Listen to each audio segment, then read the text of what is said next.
Welcome, everybody. This is the first event in our March celebration of feminisms. So I'm so happy to see everybody in person and on the internet. We're being live streamed here. My name is Lauren Freeman, and I'm a professor in the Department of Philosophy and also the director of the MA in Healthcare Ethics. So for just a couple of housekeeping things before we get started. We have two other events in our March celebration of feminisms, and I'd like to invite everybody to both of them. The second event is next Wednesday. It's virtual, and it's at 6 p.m. Internationally acclaimed sex educator and author Corey Silverberg is going to be talking about their new book. The title of the talk is "Sex is a Funny Word and Other Feminist Truths," and you can register right now if you'd like. The third talk is going to be on March 23rd here at 6 o'clock, and Professor Emmeline Davis from the University of Michigan will be speaking on the politics of the public sphere, recovering Black feminist voices. So mark your calendars.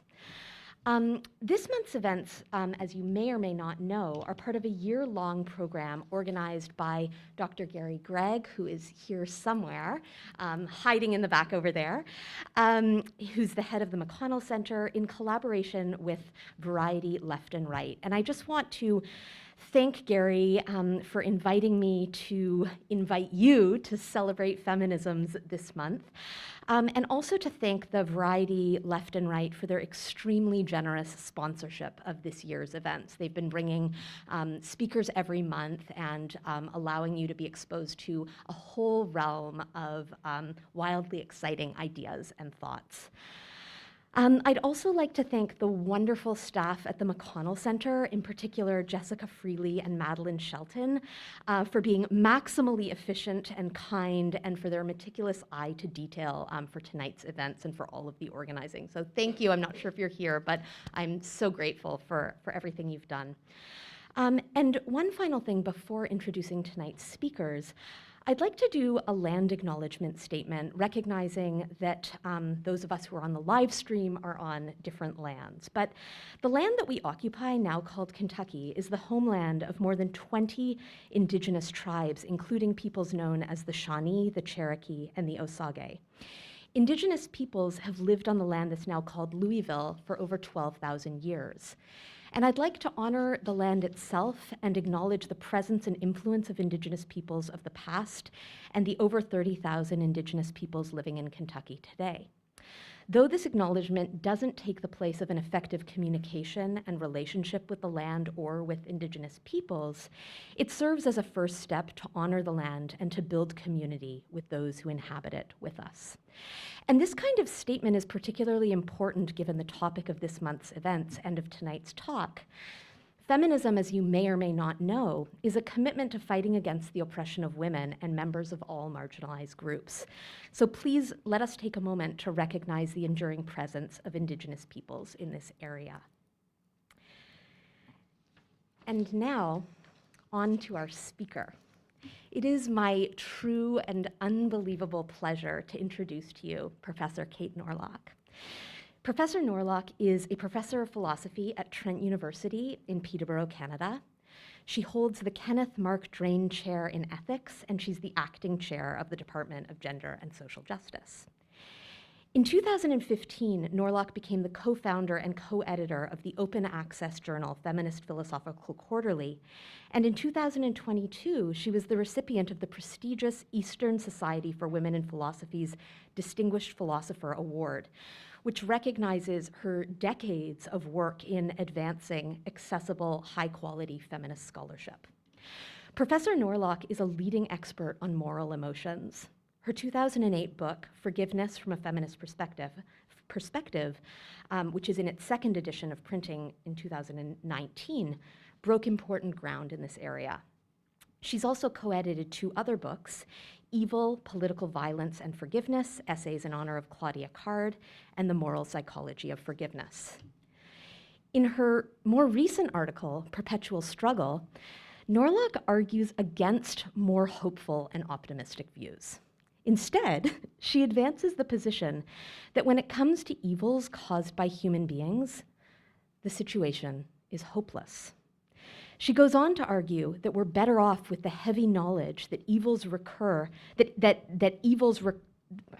we're better off with the heavy knowledge that evils recur than we are with idealizations of progress, perfection, and completeness.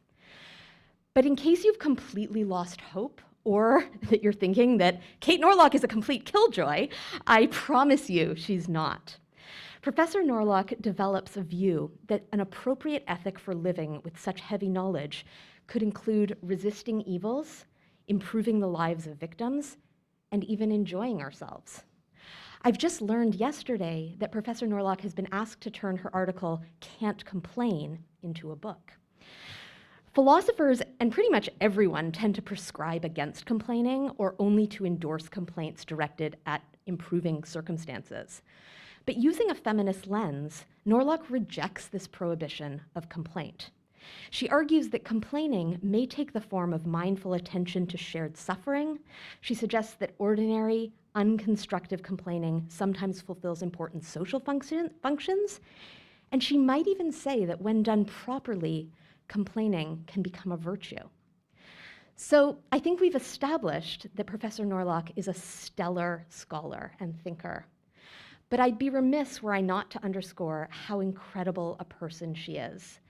Kate has been a personal mentor to me for close to 15 years and a mentor to so many other junior faculty. If I were to give a comprehensive view of her service to the profession, we would definitely be here all night, so I won't. But let me just end by thanking Kate for her friendship, her mentorship, and for truly making philosophy a better place for women and for members of all marginalized groups. And so with that, please join me in welcoming Professor Kate Norlock to speak and to hopefully answer the question, because I'm dying to know, of what comes before and after feminisms. Thank you. That was so lovely. Thank you. I'm hot mic'd. Well, that'll be a job to live up to. I'll do my best. Everything Lauren said about me, I could easily say about Lauren, so I recommend Lauren Freeman's classes to all of you.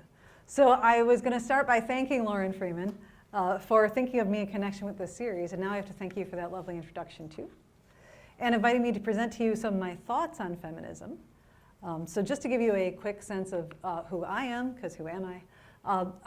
I'm a philosophy professor and a feminist, and I tend to take a historical approach to concepts. I came up with the title of my talk, What Comes Before and After Feminism, because Lauren's initial email to me about this event was one in which she wrote that ideally, as she put it, the talk would contextualize what you're thinking about, writing about, and doing within a bit of history of feminist thinking. And I do like doing the history of thinking, exemplifying not just what feminism has been and is, but also what feminism can and should be. So what I've written about feminism is that it's a concept with a messy history, a genealogy, and I'm sure a lot of people would agree with me there.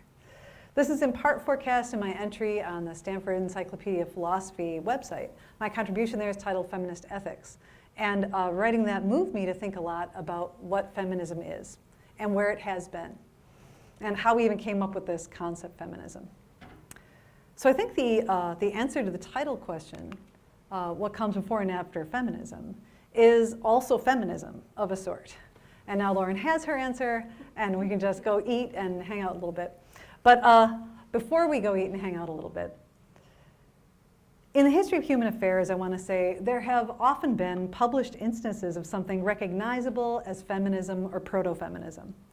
There likely always will be, if I'm right, that feminism is the word for a form of critical thinking that is very human and probably inevitable. It's possible, even easy at times, to find real, earnest challenges to sexed and gendered social orders. And not all of these challenges are consistent with each other. Because they are not, the history of feminism, especially in the USA, is a history of very different agents and groups doing very different things in the service of a shared idea, and that is this critical insight that the gendered or sexed social order could be different and perhaps should be different. So I don't like all the forms feminism takes myself. I gone through 5 decades of loving it and not loving it, sometimes simultaneously. So where feminism has been, is, and may be going is on paths I occasionally love and occasionally deplore. I want to offer you an overview that eventually explains why some of us identify with feminism, but why some of us who embrace recognizably feminist commitments may also be ambivalent about identifying as feminists, like that's the person I am. And I want to tell a messy story so you get the full force of the complicated job over the centuries involved in defining and pursuing feminist goals, feminist company, and keeping company with some of the adherents of feminism, which I do. I have many feminist friends. I said that at the camera in case one of them was watching and could sit at home and say, oh, she means me. I do. I mean you. I hope that worked. Let's find out. Oh, I should click forward here. It's tempting for feminists to exclude some who've done feminism badly as not really feminists, so that what comes before feminism is what comes before good, currently widely accepted feminism. Do I have to forward that? Yeah, I do. And what comes after is some sort of upward moving arrow of progress based on good current understanding, right? So I promised the guy I wouldn't move around too much and pop my mic in. Is that me? I'll stop doing that. All right. I want to talk about why I reject this move on the slide, right?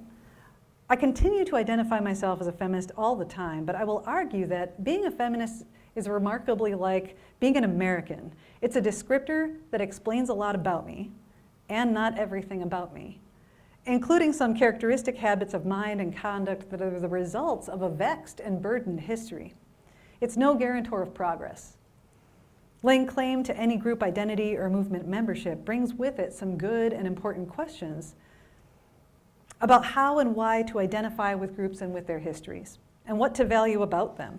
Some of the time I feel about both feminists and Americans, you know, that's my family, with all that that implies, right? Like the way you say that to someone you brought home for Christmas who's like, what just happened? And you say, that's my family. All right. And I see feminism as a concept that results from a history with conflicting agents defining it, family members who do not all get along. And I'm going to end by endorsing Bell Hook's recommendation, because I do that in basically every class I teach, to, in some contexts, advocate for feminism rather than identify as a feminist. And I'll have reasons to add to hers as to why this is sometimes the better path. Make sure that forwards. All right. But first, what do I mean by feminism? I told you I was going to take a historical approach to a concept, and I didn't get there. I do think it's audacious of me to define feminism.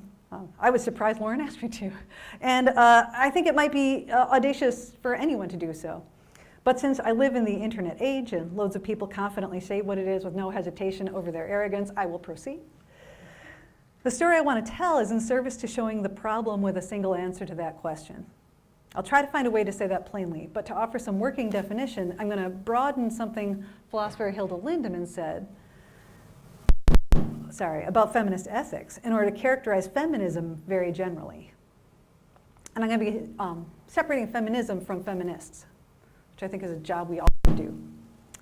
Feminism aims to understand, this is my working definition, feminism aims to understand and also to criticize or correct how ideas about sex or gender operate in our beliefs and practices in the direction of what are taken by its proponents to be less oppressive or more liberatory ends for persons and groups.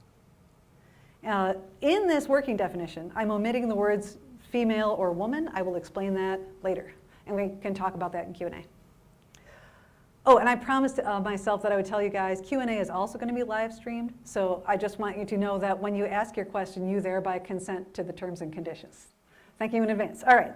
For now, note that in this definition, it's not enough that, that one understand that gender structures occur or that sexed social orders happen, right? Lots of thinkers have described the world without minding the way it is at all. So my example is Aristotle. He's one of my favorite philosophers. I teach him every year of my life. And he wrote treatises over 2,000 years ago that described what he observed about sex bodies and what he took to be the implications of sex bodies for politics and family structure and social life. But Aristotle was no proto-feminist, like not even close. There's a lot I could say about that, but you'd have to take ethical theory with me. Thank you in advance. You might think, oh well, he was a product of his time. I do not think that's why. And that's partly because his own great teacher, Plato, disagreed with Aristotle and with Aristotle's fixed view of the natural order.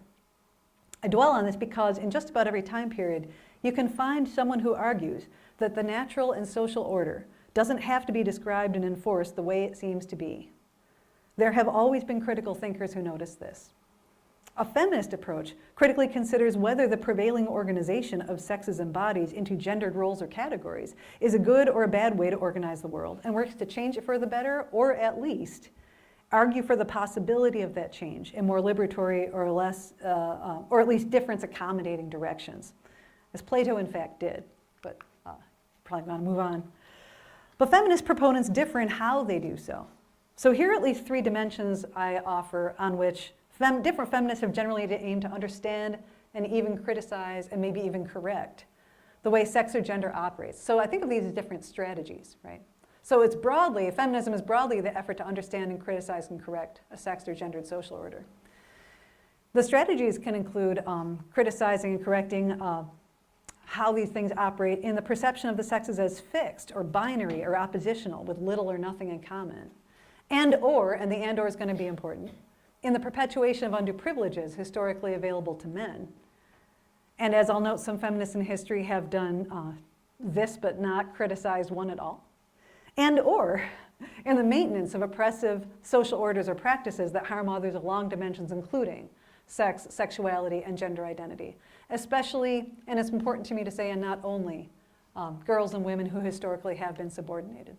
I'm going to be saying again later that once you notice subordination somewhere, you start to notice it everywhere. So that feminist insights are going to start applying to a lot of things, not even just sex and gendered bodies. So my and/or is important to my talk, and not all feminists or forebears do all of 1 through 3, right? Some really resist 2 in particular while upholding 1 with all their might. Are the best feminists the ones that actually correct all 3? I thought about saying yes, and I decided no, not always. It really depends on the context. Sometimes my strongest feminist convictions are that if intersectionality is true, then bell hooks is right, that number 2, criticizing men's privileges, is overly simplistic, since there are no men's privileges that accrue to all men regardless of the intersections of identity at which they stand. Privilege doesn't distribute equally to all members of a single category. Instead, I'd rather that you come down this narrative road with me while I explain that 1, 2, and 3 are related, and that the idea of feminism is shared between them, and shared between the people who disagree with each other about which of these strategies to employ. Because feminism is a messy word with multiple methods of realization that have some kinship with each other, offered in some earnest to criticize and correct a gendered social order that inhibits better possible worlds or liberation from preventable ills. There will be people in your life that tell you that one of these strategies is the definition of feminism. Feel free to tell them, you're wrong, that's just a strategy. Just do that. It's helpful. But what came before feminism continued. Examples from history of the forerunners to feminism demonstrate how related the different meanings of critical or evaluation of sex are, as well as how they conflict. So I want to return to my mention of Aristotle's teacher Plato, who disagreed over 2,000 years ago with Aristotle's more fixed view, in philosophical terms, an essentialist view of the natural order and its implications for social organization. So students in the room who had Aristotle are really like, yes, I recognize this, good. So I'm going to be doing Plato's criticism here, right? I'll get to the American context soon, I promise, but it's hard for some of us philosophers to talk about a current concept without reflecting on its genealogy, and I suggest the genealogy of feminism stretches back over millennia. So in the Republic, Plato makes 3 plausibly proto-feminist points. He'll say one's sex is, in certain contexts, generally irrelevant to one's qualifications for education or employment. It's only in certain contexts, but it's a start. He'll also say even if women have a nature separate from men's, so he says do musicians and physicians differ, but we wouldn't say that their dispositions to those fields is relevant to whether they're men, for example, right? That sometimes you just have inborn dispositions, personalities, embodiments, and it's not always relevant to like the gendered social order. Third, he says those who find ridiculous the sight of women doing something that they're not accustomed to seeing women do are confusing the disruption of their settled expectations with a violation of nature. Anyone who laughs at change in sexual divisions of activity, Plato says, is plucking a fruit of unripe wisdom. I'm going to pause and let that sink in. Let a lot of things sink in. I'm going to repeat that for emphasis. Anyone who sees women that unsettle their expectations is probably confusing their unsettled expectations with a violation of nature. It is unwise to do that. All right. So to return to my broad account of strategies in feminism, my students learned early that Plato disagreed with Aristotle's perception of the sexes as essential, binary, and oppositional. Karen Warren will call Aristotle's hierarchical dualisms, with little or nothing in common, right? And to an extent, Plato also criticizes that second strategy, the perpetuation of undue privileges historically available to men. He'll say, why can't women exercise in the gymnasium with no clothes on? If the answer is because that would look funny, that's just your expectations. It's not like they can't do something we can. But he mainly sticks to the maintenance of oppressive social orders. It is the Republic after all. It's extremely hierarchical. He's got no problem with oppressing various inferior people, right? Along dimensions including sex, especially the subordination of girls and women, who he describes as never quite as good at men's jobs, but he still describes us as capable in overlapping incompetencies. All right. So this is why today you can find websites and textbooks that suggest Plato was the first feminist. And here I want to say, this is why I think feminist as an identity attribution is a threshold concept. That it should only apply to people who rise beyond a certain threshold of holding these insights as somehow dear to themselves and who they are. Plato considered critical thinking and seeing past perceptions as important to who he is. But I wouldn't say, even if his insights were feminist, and I think he had feminist ideas, right? I think the feminism is in the ideas. I wouldn't say that they rise to a threshold that they inform his identity as a feminist. So when I see people saying Plato was the first feminist, I want to say, no, you can have feminist ideas without being a feminist. And I think he had them. So I doubt he was really the first. But even if you want to say he was the first feminist, like he meets my threshold, I would say it's probably more accurate to say his is one of our surviving texts from 2,400 years ago. And he probably wasn't alone. Like the odds that he's the only person who had the critical insight that the sex and gendered social order doesn't have to be this way. The odds that he was the only one who had that insight are low, right? So that's why what I meant when I said it seems very human and inevitable to have this critical insight. Like I said, in just about every time period, you can find someone who argues that the natural and social order doesn't have to be accepted as the way it seems to be. There have always been critical thinkers who notice this. And among them, there have always been subordinated people who notice this with respect to sex. In ancient Rome, about 200 years after Plato taught, women protested the opium law, restricting women's possession of money or luxury items. Oh, on this slide, you'll see Cato the Elder's worried reaction to women agitating for equal rights to economic freedom.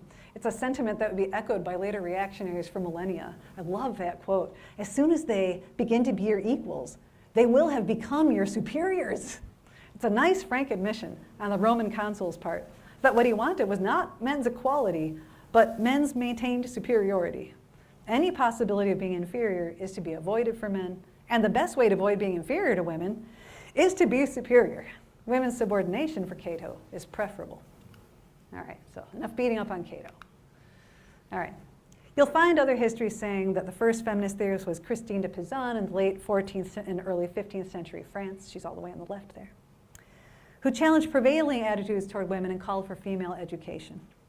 These histories will skip Romans like Plotina, who asserted her role in formal governance and political backrooms, Hypatia, the philosopher of Alexandria, Syrian queens like Zenobia, whose control included Egypt, Asia Minor, and the Levant, and medieval Christian female contemplatives and mystics, all of whom are exemplars of challenge to a social order that subordinates on the basis of sex. So we skip 1,000 years in almost all our histories of feminism, right?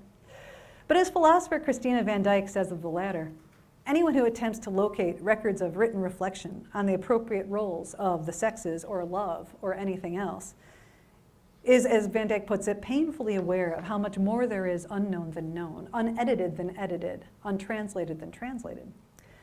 That the evidence is scant says more, I think, about the access to literacy and leisure of most humans in the short space of recorded history, and more about our overfocus on European texts as proof of life, than it does about the possibility that critical attention to subordinating social orders is an exception, rather than likely, even probably, a characteristic human activity in every century, in every place that included humans.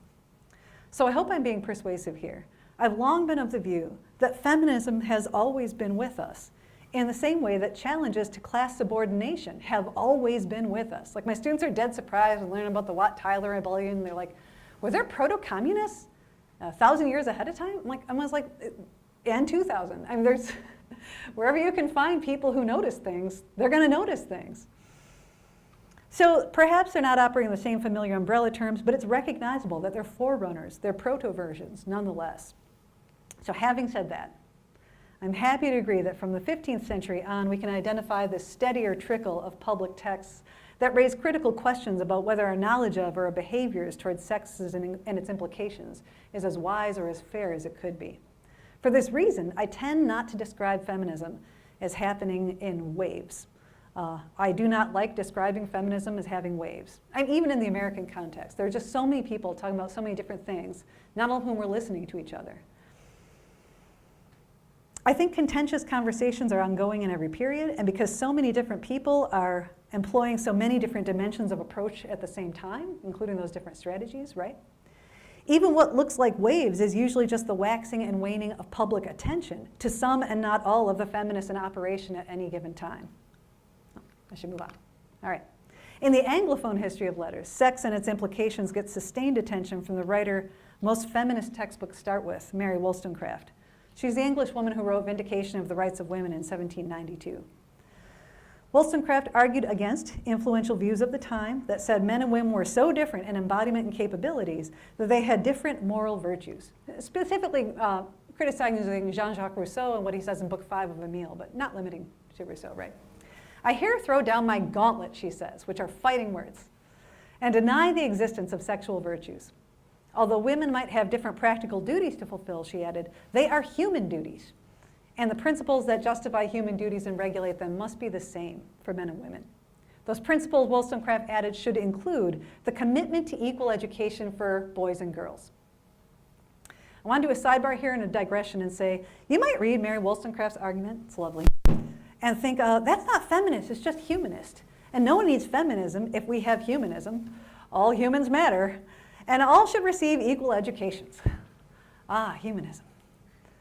And in a vacuum, if we're floating in space in the absence of any social or material realities, if we're in the quantum verse and you've stopped time or you're in all time simultaneously, I will agree with you. You're right.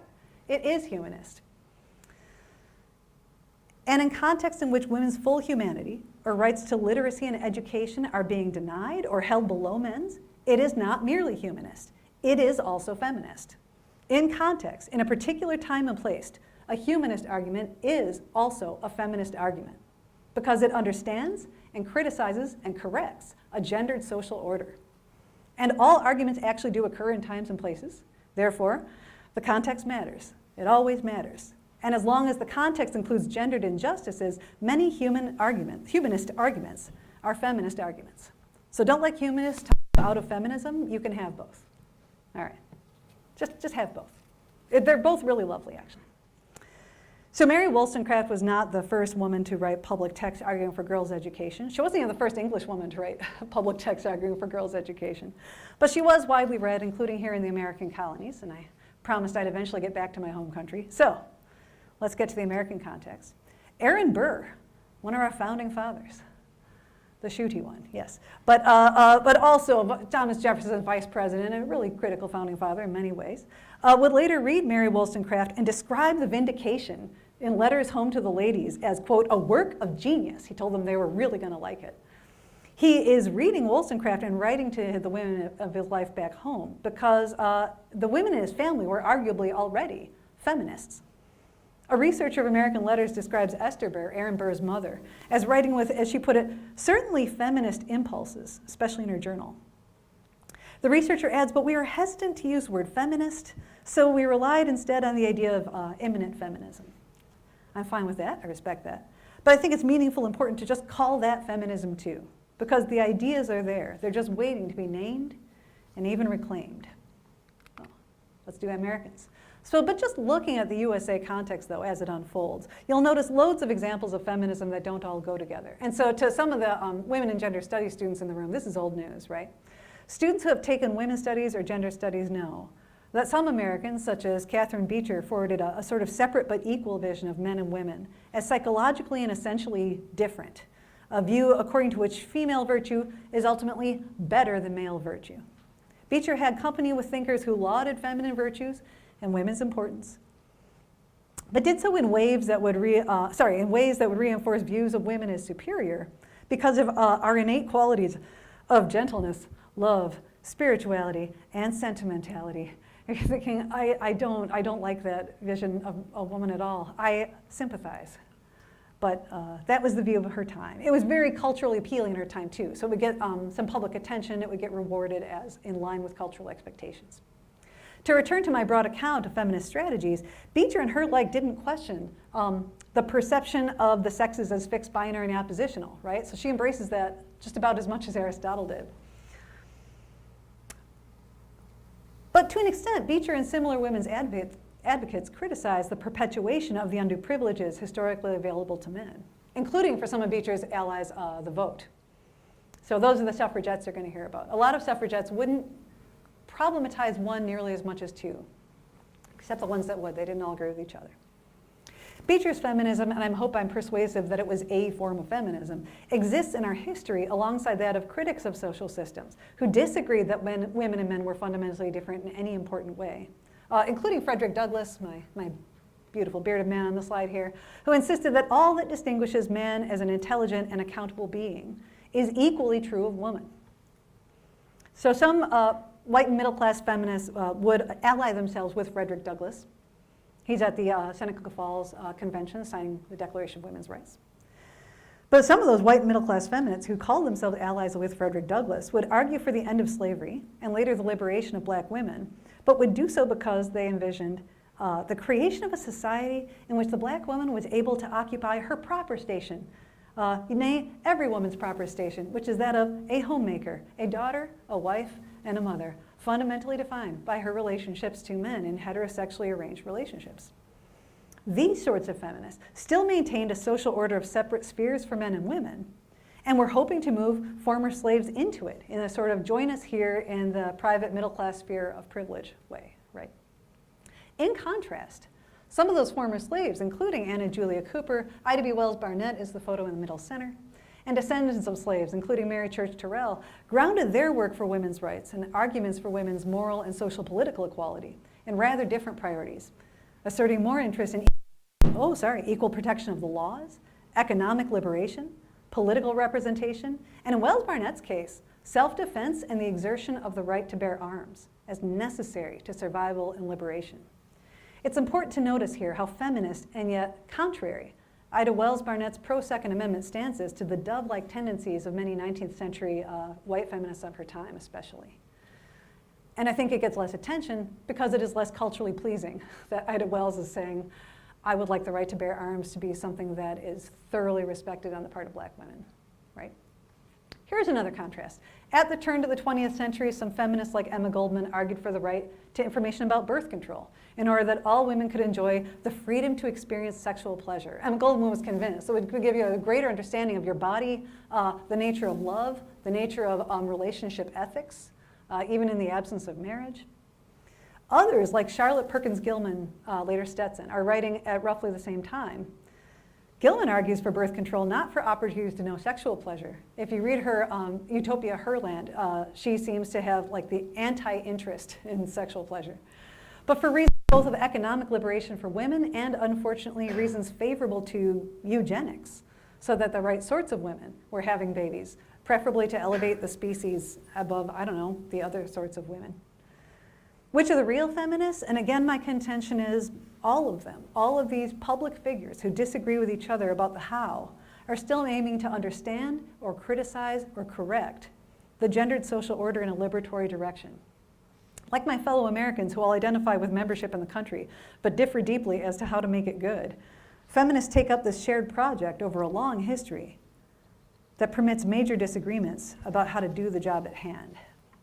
By the time the concept of feminism was in common use in the later half of the 20th century, it had been used by authors to describe their attitudes in favor of women's greater sexual freedom or women's greater sexual restraint, women's capacities for political leadership, and also women's capacities for domesticity, caretaking, and the private life, women's improved ability to be men's life partners or women's true natures, as neither heterosexuals nor defined by being men's partners at all, women's celebration of femininity, and alongside them, women who wanted to celebrate feminism as the negation of femininity's demands, right? Oh, did I do feminism today? I'm there. So one way to overcompensate for this burdened history is to try to pick one right feminism and exclude feminists who disagree with you from the right and good feminist category. But when I was learning about feminism, as a student in the 1980s, I experienced the other form of overcompensation, the effort to include anyone and everyone in a tent so big you couldn't see it. When I assigned my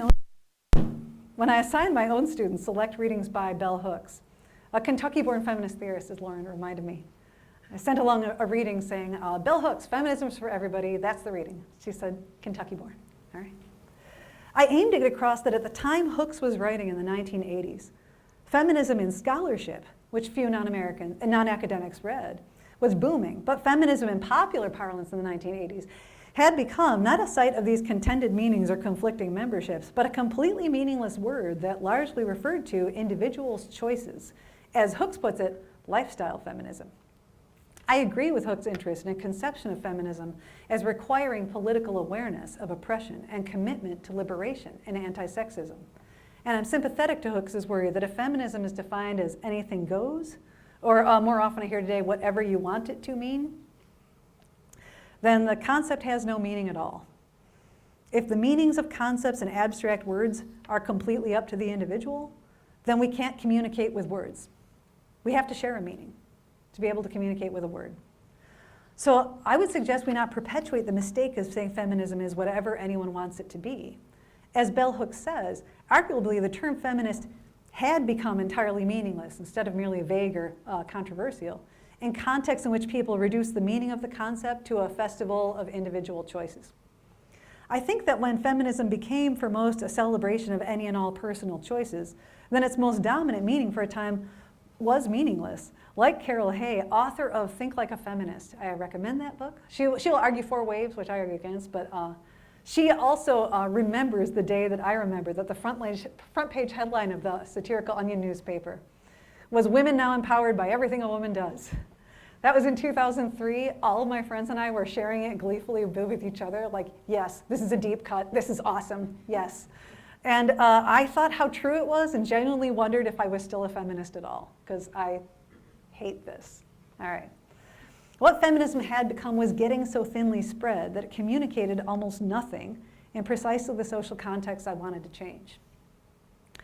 Yet even if feminism has at times been brought to a point of meaninglessness, and again, partly due to just whatever popular attention is being paid to that form, right?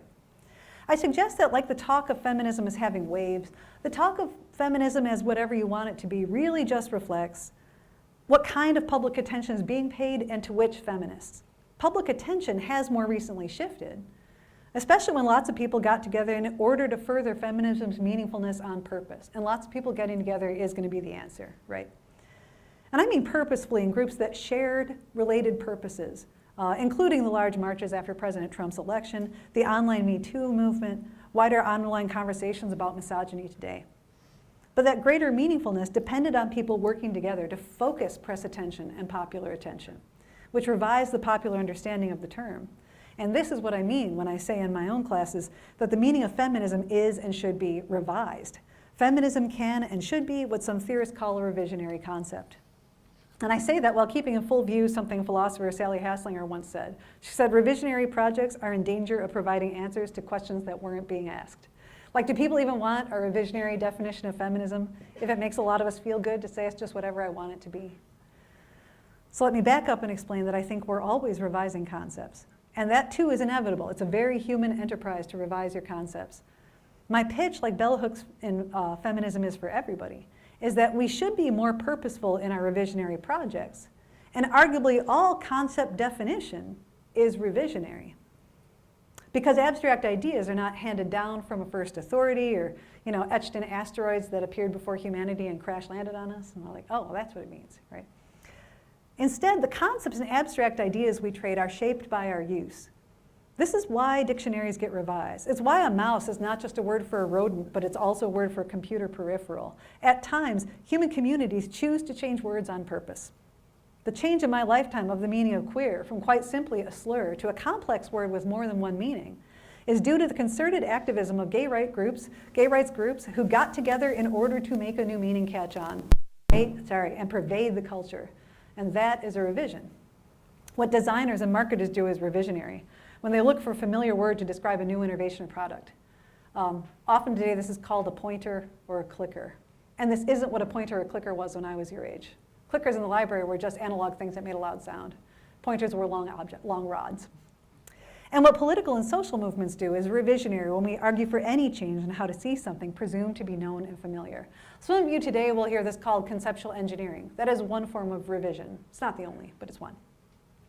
And feminism is very familiar now. It's so familiar that some individuals are sure they're right to define it by pointing to one or another past practice. But I'm happy to conclude that it has survived and surpassed the juncture at which I think it was in danger of becoming meaningless. No one refers to just anyone as a feminist today. No one considers it coextensive with human or breathing or American. Whether one identifies with feminism or dislikes it, I suspect everyone would agree that some humans aren't feminists. Even some people in this room, which is fine, because it's a threshold concept. You don't need it. All right. Some breathing beings are not feminists. Some Americans are not feminists. We're comfortable with that. Therefore, it means something and will continue to mean something because humans will continue to argue over the concept, which is good news. But the meaning has to be more substantial than saying feminism is whatever you want it to be, which is still appealing to some. Like bell hooks, I find that an absolutely useless notion. It's bereft of politics or hope for substantial social change. And I do have that. I just don't think we'll ever eradicate evils. That's a whole other paper. We'll talk. It's my contention that what comes after feminism should be more feminism, partly because I don't think the need for feminism as anti-oppression will ever be obsolete. The worst evils that humans suffer at the hands of other humans will not be eliminated, even by building better institutions or policies, because people are simply not policy followers or institution compliers. So we will always need feminism, for the same reason that we will need anti-racism as long as people or institutions operate in racist ways long after the Civil Rights Act, and they do. As long as people behave in sexist ways long after the women's movement of my lifetime ended, and they do. As long as people systematically prevent gendered bodies from being supported in their full expression and oppose their pursuit of happiness, then feminism of a politically aware and anti-oppressive sort will never, unfortunately, be unnecessary. It will be necessary as long as humans are capable of being terrible to each other. We're so capable. It's like the good news of this talk. All right.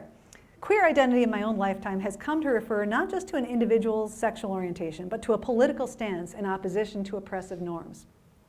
Today, my students seem more clear on the concept of queerness as a political stance than feminism as a political stance. So let me advocate for a view of most values as political, and feminist values as political and liberatory from oppression, especially gendered forms of oppression. To say anything is political, because I think some of my friends think, I wouldn't mind feminism if it wasn't political, but it's going to be. To say anything is political is to say it has some social and organizational value. So when I say that feminism is and ought to be perceived to be political, I don't think I'm describing it as different from the perspectives of those indifferent to or opposed to feminism. Their views are also political, so anti-feminists are political too. They take various organizing norms and shared social commitments to forms of orderliness to be the right ones for reasons that have value to their notion of a good life. So even my field, philosophy, is generally considered a field with political commitments. That is, philosophers are committed to pursuing certain inquiries in systematic ways and in organizations with agreements as to what counts as philosophy, which are regularly revisited and revised in organized groups. Someone opposed to the presence of feminism in philosophy, for example, on the grounds that feminism is political, is thereby making a claim which is also political, namely that the values of philosophers are organized correctly around shared endeavors that don't or shouldn't include feminism. But the organized pursuit of values is political. And it's political because it is social, and not just social, but social in organizations that include public institutions and do not include all individuals, and social arrangements that ensure power for some and the power to exclude others are political arrangements. I hope that is clear. All right. Well, I don't want to end this talk without revisiting my promise to explain why My broad definition of feminism omits the words female and woman. I suggested at the outset that feminism aims to understand and also to criticize or correct how sex or gender operate in our beliefs and practices in the direction of what are taken by its proponents to be less oppressive or more liberatory ends. And you might think, she left out female and woman because of trans people. You would be wrong, because this was my conception of feminism when I was still a dumbass cisgender young person who was completely clueless about trans people. Oh, and I was. I learned some 20th century feminisms first that near completely erased trans people who were also writing in feminist ways at that exact same time and getting avidly ignored by my teachers because that's the story of feminism. So no, the reason my definition of feminism focuses on sex and gender, but not mine in particular, is because I think my genealogical account is so right. Feminism is an idea that is publicly and influentially advanced by girls and women in the history of ideas, because they are subordinated in numbers and they have material, contextual reasons to notice that the social order is criticizable. But clearly, the implications of their ideas are not limited to injustice toward girls and women. And in some contexts, girls and women are not the focus of feminist activism. For example, in my lifetime, when feminists wrote in the 1990s with heartbreak about Matthew Shepard, a young gay man found beaten to death as a victim of a homophobic crime. They wrote because obviously the deadly hostility of a heteronormative society that results in this man's death is an occasion for understanding and criticizing and correcting how ideas about sex and gender operate in our beliefs and practices to less oppressive or more liberatory ends. It's why I love doing feminist ethics for a living, because it applies to issues including and not limited to those of girls and women. The history of the idea that our gendered social order is messed up is a history often advanced by girls and women, but it's not an idea limited to benefiting us. Feminism, as Bell Hooks so rightly and beautifully said, is for everybody. Thank you.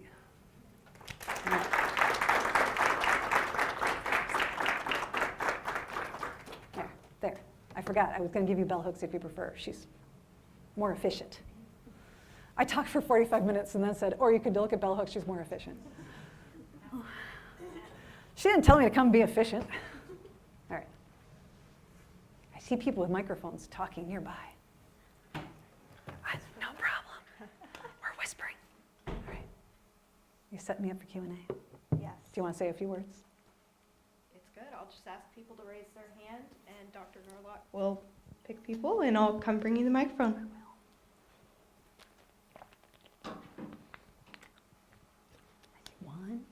I see one.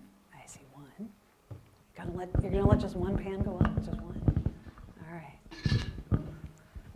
Hi. Hello again. Yeah, so I've sat in. Oh, you can use it. Hold it low, it'll make you feel better. Okay. Yeah. I sat in on your receptivity Yes. yesterday that Dr. Norlock did. And how do you see feminism and intersectionality within that type of virtue of receptivity that you explained yesterday? Because you obviously did this talk on feminism and the way feminism has changed throughout the decades. However, I want to know on your idea of receptivity towards others. That's a great question.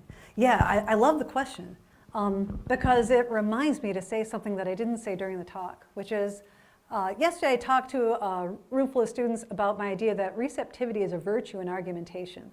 And so when I use a virtue word, I'm using a word that is just by definition positively valenced, right? So receptivity is a good thing because it is a virtue. It's a positively valenced word. I actually don't think feminism is a positively valenced word. I think it's a word for something historical, something conceptual, something that can go right but can as easily go wrong. So the relationship of receptivity I have to feminism is I think feminists ought to be more receptive, which, as I said in class yesterday, includes you really need to do receptivity right in argumentation. You would need, among other things, intellectual humility. And the history of American feminism is often not a humble history, right? It's like, I'm positive that what all black women want is to be housewives now. Or, I'm positive that what all women want is to know marriage and sexual liberation now. And the history of American feminism often utterly lacks the humility required for receptivity.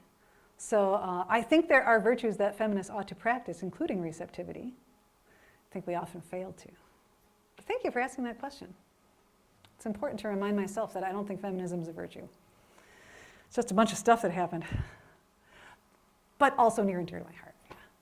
All right. We can go on about that forever, or drink this water and see if someone's going to raise their hand while I drink.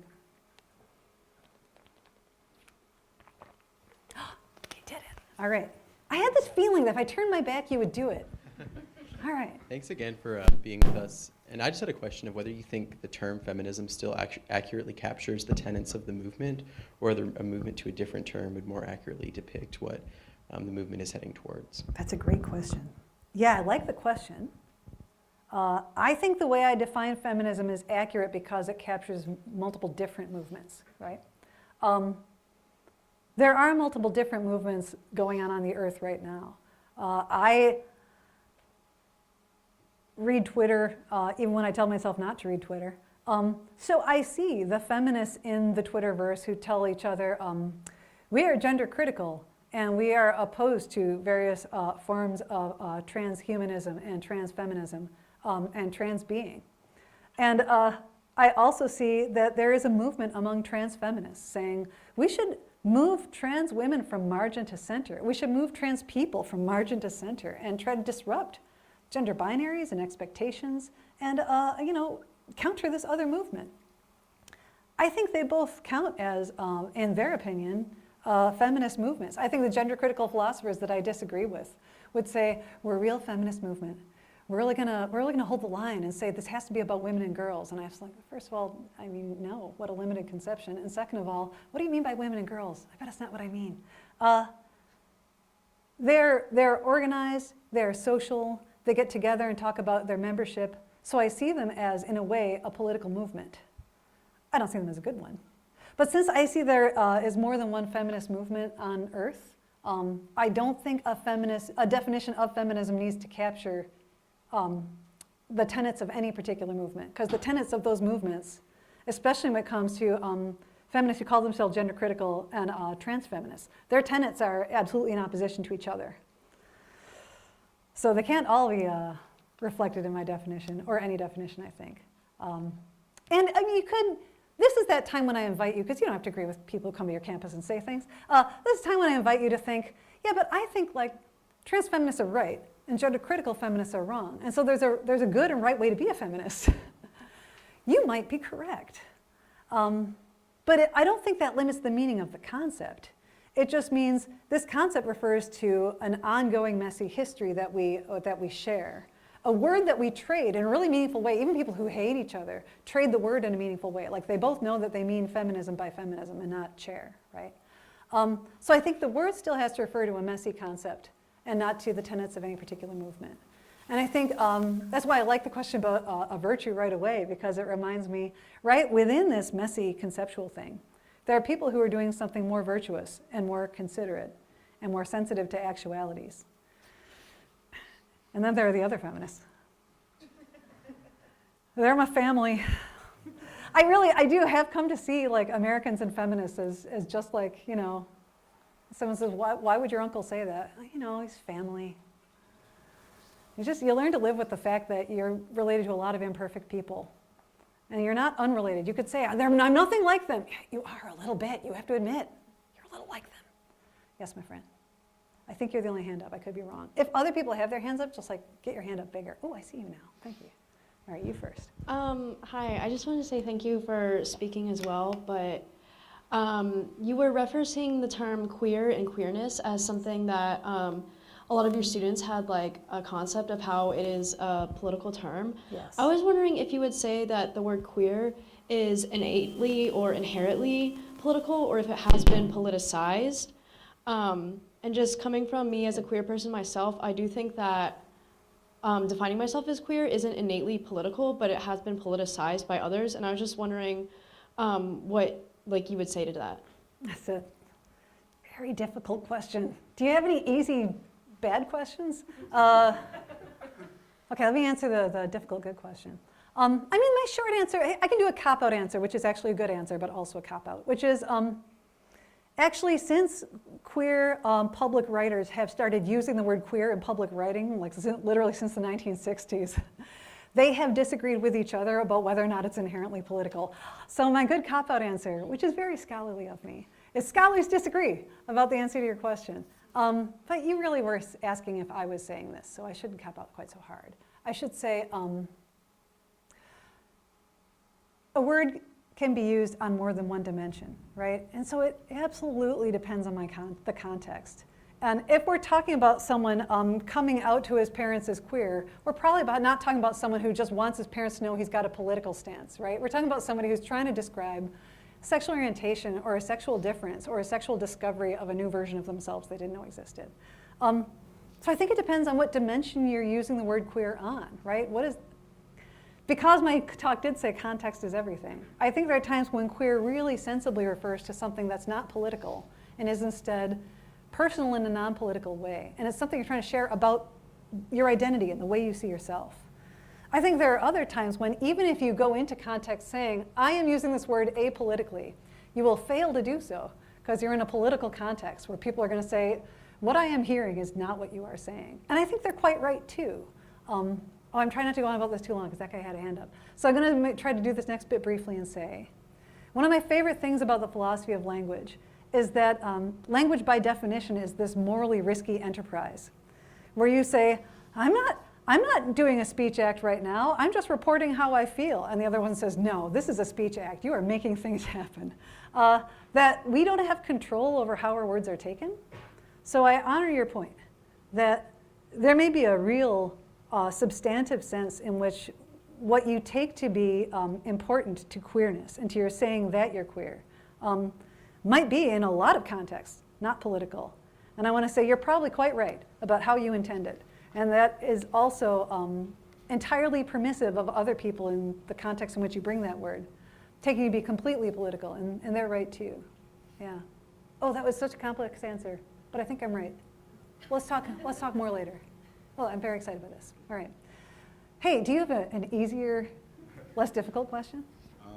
Throw a meatball at me. You'll have to be the judge of that. So thanks for being with us today. I really appreciate kind of the nuance you've added to this discussion. So my question is related to, I think with the explosion of social media, there's kind of been a prevalence of hypermasculine podcasts and I guess individuals who've been given platforms. What do you think this is in response to, and how is feminist ethics responding to people like Jordan Peterson or Andrew Tate? That's a really good question. I mean, I have a short answer. It won't be very exciting. So I can give you longer answers that are more complex and groovy.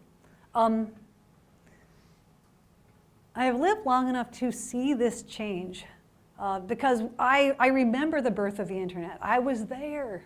I remember the birth of the internet in the 1990s when we were all barely starting to use email and do you use the Mosaic browser, right? And the internet was not like that when it started. I would venture to state, and this is just one person's opinion, that in my experience, watching the change in the internet predates Trump. Don't let people tell you it's Trump. The change in the internet really seemed to me closely to track the economic crash of 2008 to 2009. It seems to me that the ever marching upward rate of hypermasculinity and hostility and misogyny online tracks threat. It tracks a wealth disparity that's greater than it's ever been in my lifetime. It's as bad as it was when my dad was a baby in the Depression. I think it is a product of threat, and that's probably not the only cause, which is why I said this is my simple, brief answer, but it's not complex and subtle enough to be the whole truth. But in my experience, it tracks wealth disparity and economic decline among men who used to think that they had hopes for something else.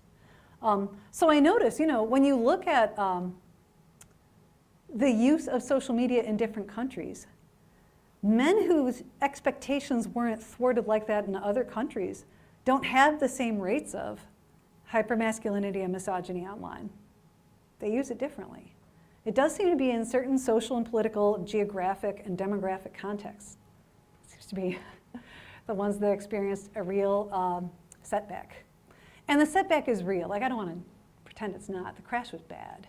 And I don't think America's been the same since. Yay. I do think it's also partly just the product of social media itself, which every designer will tell you, we never intended to be a push-button emotional impulse machine, but of course they did. They put in likes and hearts and everything that really relies on emotional impulse. So social media is designed to only succeed based on emotional impulse, and now it succeeds on that. And so it's the design of the platforms itself that helped along something I think was born out of crisis. This is really depressing. Am I actually answering your question? Yeah, absolutely. I was all also right. kind of wondering too, though, like how are feminist ethicists responding to this, like in literature? That's a good question. Yeah, that's a great question. I know feminist ethicists who are responding to this in the literature. I'm going to quote one of my favorites, and apologize to the cameraman that I moved around that much. Sorry. I'm going to quote one of my favorites and say, Alice McLaughlin is a feminist philosopher who writes about civility on a regular basis.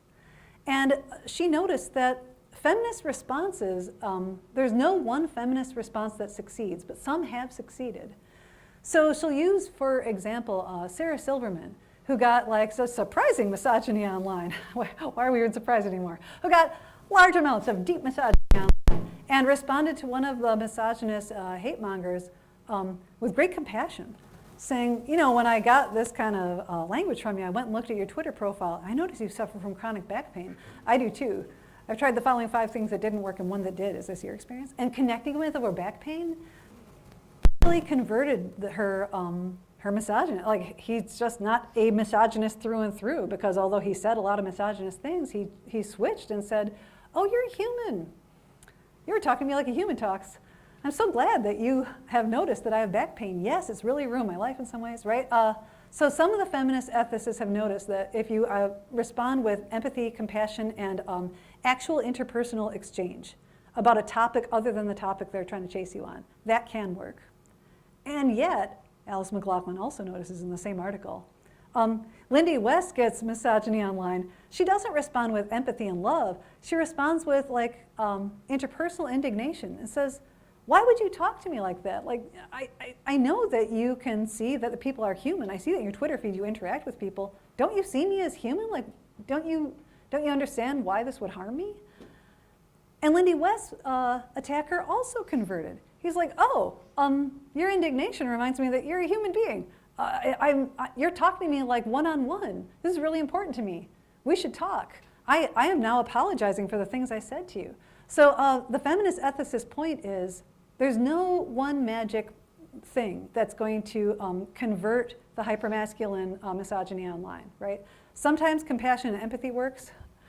Sometimes indignation and upbraiding works. Like, you realize you're talking to a human, right? I mean, I'm talking to you, aren't you talking to me? And of course, sometimes neither of them work. Sometimes you find out, oh no, this is not either a bot, right? Or not a bot, but a human who might as well be a bot, because they're just doing this for the lulz and they don't care how you respond. So I think feminist ethicists have actually been really good at noticing what succeeds, when it succeeds, and when it's utterly hopeless, when you're not dealing with someone who's going to be interpersonal. But I can't help noticing that successful ones are always interpersonal ones. Like the way we actually make eye contact, the way we actually shape each other's. When I look at your eyes, I change your heart rates, I change your breathing rate, I change the levels of adrenaline and cortisol in you. It's so cool. I'm affecting you. Oh, I love that. And I think because we're humans who evolved to be interpersonally involved with other humans, only the interpersonal is going to save us, which is terrible news, right? Because what we're doing is interacting with billions of people and billions of streams all the time. Like, the fact that it's interpersonal is what we've evolved to do, and that that's the thing that'll save us, is terrible news. We're really doomed. That's a whole other paper. I thought I said hand over here, but I could be wrong, because look, I got someone like right in front of me, unless you reel me in. They're not going to reel me in. I'm just going to go to this person right in front of me. Hey, person right in front of me. We're doomed. Oh, good. Yeah. So I guess my interpretation of your definition of feminism, it has a very like relativistic element almost. In a world that does treat feminism as a virtue, because you've said that you don't see it as a virtue, but I feel like very much it is treated as a virtue to call yourself a feminist. do you think it could be dangerous to cross the relativistic nature of the definition with a world that believes that it's a virtue? I guess one of the things I'm thinking of is, under your definition, you would be comfortable with the term TERF, trans-exclusive radical feminism, whereas there's a movement online to change the term to feminism appropriating radical transphobe, I think is the term. Nice. Nice move. Does that make sense? Oh, yeah. Okay. Yes. Yeah, and I'm happy with people coming up with new terms and having contested sites of meaning. I'm fine with all those. Yeah, the more terms people want to play with, revise, use on and around against each other or toward themselves, I think that's fabulous. I think what we do with language is fabulous. I do think the fact that some people think, though, that feminism does express a virtue or says something wonderful about you is proof to me that people are blinkered about what counts as feminists and want to say, you know, feminism is the good, right thing that I am. And why would that be? Why would anyone think that? To think that feminism is a virtue that says something wonderful about you if you tell people you are one is, again, so individualistic, look at me, grandstanding, and rather willfully ignorant of the times feminism has not been a virtue. So I deeply appreciate, she goes on about this in more length in Feminism, Feminist Theory from Margin to Center. But even if feminism is for everybody, Bell Hooks briefly describes how feminism is not considered, or being a feminist is not considered virtue in every context she goes in, especially when, as she put it, when she goes back home, when she talks to black women back in her old hometown, who in her experience are put off by, I'm a feminist, which you're supposed to know is wonderful, right? And her answer is, yeah, but some of them, because they're marginalized, oppressed in other ways in their lives, they already have identities that are important to them. And sometimes if you thrust, I'm a feminist, and everybody knows that means a good thing, they think it doesn't sound like it means a good thing. It sounds like you want me to replace my identity with this one. I think she's quite right, that the people who are determined to say it's good are committing those errors of failures of intellectual humility and not considering the possibility that there are people who think it's not good.